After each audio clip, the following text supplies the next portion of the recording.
Hello.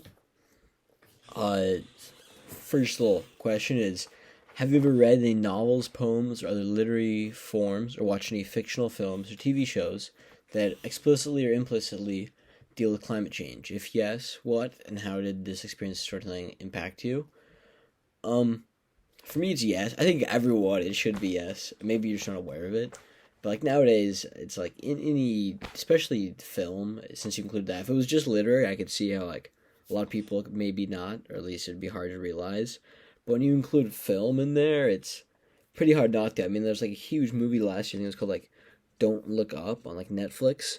That was just 100% about that. There's a zillion other movies that are 100% about climate change, and all of them are pretty solid. "Don't Look Up" to me isn't in the solid category. I thought it was pretty lukewarm. Some pretty cringe moments in there. I couldn't even finish the whole thing, but hey, it's still good. I'm sure it spread a message to a lot of people that one can hear it. But yeah, for me, my favorite novel, poem, literary form, or any piece of media, whatever you want to call it, it's definitely Dune. When I was a kid, I read Dune, and that was pretty big for me for sort of climate change. It started me on a no, I don't want to say journey. It's a little bit corny, but it started to like the first piece of media probably that stuck with me and informed me about climate change would have been Dune.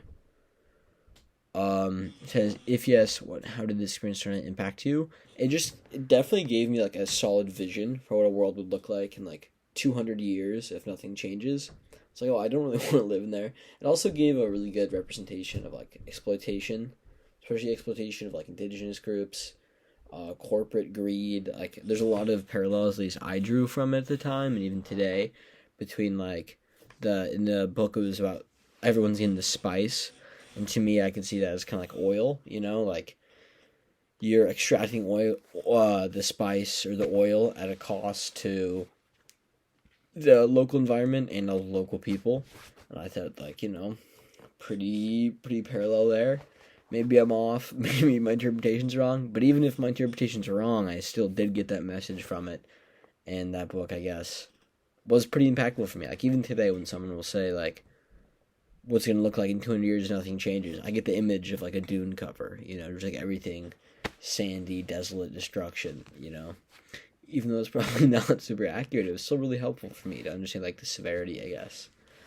Um, and how do I feel this experience relates to reading and perspective offered by Ghosh? Ghosh, like, he talked a lot about how, I don't want to say a lot, but in that reading, he mentioned quite a few times how, like, modern day writers, novelists, you're going to call them, shy away from talking about climate change because they see it'll put their work into fiction or make it unrealistic. And I think, like, you could do a really good job of making it realistic without it being all the way to the extreme of like Dune. You could just have it be like, I don't know, like a wildfire. Something that's happened to many people. Like LA and whole neighborhoods burned down. It's super easy to have that be an example. Or an earthquake, like Seattle, we know there's a big earthquake that's supposed to be imminent.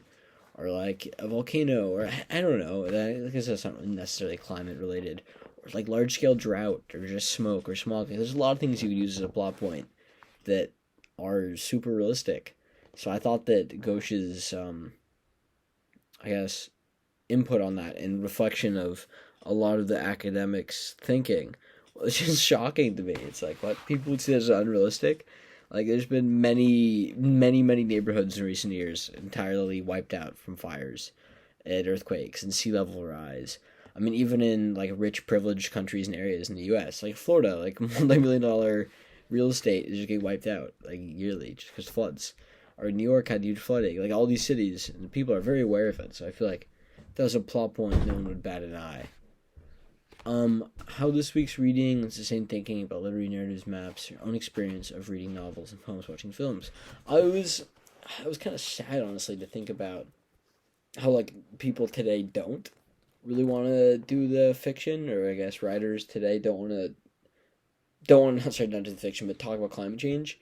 Because as a kid, like reading about it and the kind of like not even if it wasn't a huge plot point, the book wasn't necessarily about climate change, just like the little bits is kind of what sticks with you at a young age. Just like those little plot points kind of make you aware of it. And I think if books today aren't doing that, that's not, I don't want to say like dangerous, because obviously, I mean, there's not a huge downside. But I don't think it's great for sure. I think it's probably better to include it than not. It's a very important subject that deserves to be discussed. I did find it a little bit concerning that authors would be shying away from it. Also, it's like, dude, if you can't write about that, maybe you should be an author. Not that I would know anything, I'm no author myself, but that was just my takeaway. Obviously, that's a very narrow scope of everything, especially Ghosh's views. But yeah, like that book to me, that's my pick for piece of film TV. Or maybe Avatar Last Airbender, not the movie, but the show. That one had some climate change stuff. Showed like the Fire Nation destroying a bunch of stuff. I love that show as a kid, man. So maybe that. My two picks are Avatar Last Airbender, not Korra. That one's bad, in my opinion. Humble opinion, just an opinion. But Avatar and then Dune. Those are my two big ones when I was a kid. Because obviously I watched stuff recently that does, but to me nothing really sticks with me quite like it did when I was a kid.